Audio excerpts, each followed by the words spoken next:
Hello বন্ধুরা, good morning সবাইকে। এই যে দেখো, সকাল থেকে সে বৃষ্টি আছে। সকাল বলবো না, বৃষ্টি শুরু হয়েছে গতকাল থেকে। গতকাল ওই 12টা সাড়ে 12টা নাগাদ থেকে মুষলধারে বৃষ্টি শুরু হয়েছে। শুনছি তো নিম্নচাপ, তো নিম্নচাপই বটে, কারণ তো কালকে থেকে অনায়াসে হয়ে যাচ্ছে, এখনও পর্যন্ত কমার নাম নেই। আর এই বৃষ্টি হলে একদিকে ভালো, মনসুনটা খুব সুন্দর লাগে, ওয়েদার খুব ভালো লাগে, বাট আমার একটু সুবিধা হয় না, কারণ আমার কাজ করতে খুবই প্রবলেম হয়ে যায়, যেহেতু পাশের ঘরে সব কিছু রান্না। তো যাই হোক, এখন দেখো কি করছি। এখন বাজে 9:30 মতো। সুরেশ বেরিয়ে গেছে অফিসে, এই বৃষ্টি মাথায় নিয়েই বেরিয়েছে, কারণ কাজে তো যেতেই হবে যাই হয়ে যাক। তো তার জন্য ও চলে যাওয়ার পর এখন ছেলেকে নিয়ে আমি বসেছি। ও তো থাকতেই চাইছে না, কেন জানি না, কদিন ধরে ও খুব বিরক্ত করছে। কাজ যে খালি কিছু বুঝতে পারছে না, দাঁত উঠছে ওর।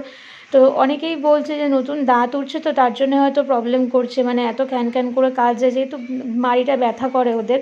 কিন্তু আলটিমেট আমি জানি না যে কেন এরকম করছে। আমার ছেলে খুবই কান্না করে, থাকতেই চায় না, তার জন্য ও যেভাবে থাকতে চায় সেভাবেই ওকে রাখি।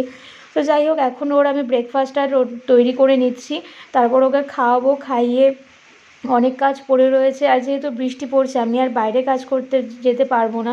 তার জন্য এই যে দেখো, দরজার সামনে মানে আমাদের গেটের সামনে একেবারে গামলা নিয়ে এসেছি, মানে কল থেকে ডাইরেক্ট পাইপ নিয়ে গামলা দিয়ে এখানেই সব কাজগুলো করছি। ছেলে জামা কাপড় সব ধুয়ে নিয়েছে, এখন ওর যে বাটি আছে খাওয়ানোর পরে যে বাটি এঁঠো বেরিয়েছে সেগুলোও ধুয়ে নিচ্ছি।